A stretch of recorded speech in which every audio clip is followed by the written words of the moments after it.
इस इमेज में आप देख रहे हैं कि यहाँ पे एक वेब सर्वर है।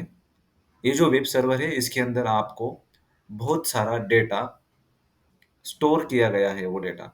उसके अंदर आपको डॉक्यूमेंट्स मिलेंगे, शीट्स मिलेंगे, फ़ोटोज़ मिलेंगे, ऑडियो, वीडियोज़ सब आपको इसके अंदर दिखाई देगा।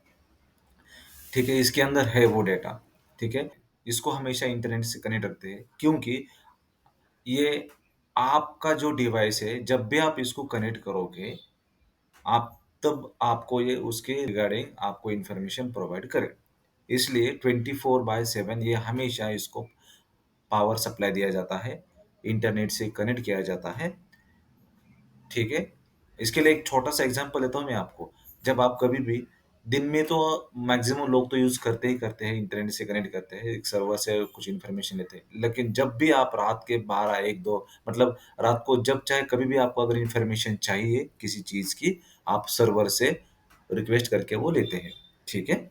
तो ये एक सर्वर है जो 24/7 काम करता है आपके लिए, आपके डिवाइस के लिए, आपके यूज़र के लिए। आप एक यूज़र हो, ये एक वेब सर्वर है। आपका जो डिवाइस है या फिर आप हो या फिर कोई प्रोग्राम हो, जो भी इस वेब सर्वर को एक रिक्वेस्ट भेजता है, रिक्वेस्ट मतलब उसको कुछ इन्फॉर्मेशन चाहिए, उसके काम की कुछ इन्फॉर्मेशन चाहिए। अब इस इमेज में मुझे एक फ़ोटो चाहिए। फ़ोटो ये मेरी नीड है, ये मेरी रिक्वायरमेंट है। तो उसकी मैं एक रिक्वेस्ट भेजूँगा सर्वर को। मैं ऐसे तो डायरेक्टली नहीं भेज सकता ना, तो मुझे इंटरनेट कनेक्टिविटी होनी चाहिए मेरे डिवाइस में। ये रिक्वायरमेंट है। जब भी आप वेब सर्वर को कनेक्ट करोगे, आपका डिवाइस इंटरनेट से या फिर ये कुछ कनेक्टिविटी से आपके सर्वर के साथ वो कनेक्ट होना चाहिए। ठीक है? आप जब भी रिक्वेस्ट भेजते हैं तो वो जाते हैं वेब सर्वर के पास। दोस्तों, वेब सर्वर के जो सर्वर है ना, उसके बहुत सारे टाइप्स हैं। मैं एक मोटा-मोटी आपको बोल रहा हूँ कि ये डायरेक्टली रिक्वेस्ट जाती है वेब सर्वर के पास। इसके बीच में भी 1-2 प्रोसेस होती है, बट वो आपको मैं डायरेक्टली बता रहा हूँ, आपको समझ में आने के लिए। ठीक है दोस्तों? तो ये जो रिक्वेस्ट है ना, ये जाती है वेब सर्वर के पास। ठीक है?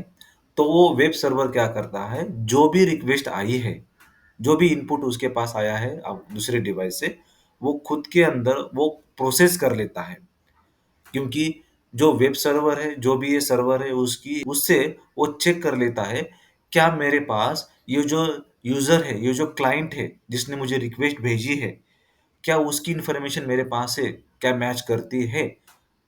तो वो चेक कर लेते हैं कि उसको यूज़र को क्या चाहिए, ये चाहिए। तो अगर उसके पास कुछ इन्फॉर्मेशन है, एग्ज़ैक्टली वो है, तो वो उसको रिस्पॉन्ड करता है। मतलब रिक्वेस्ट आई है, वो उसको प्रोसेस करेगा अपने डेटाबेस में जो भी स्टोरेज है उसका, डेटाबेस मतलब स्टोरेज है और स्टोरेज में वो प्रोसेस करेगा कि मेरे पास वो है क्या?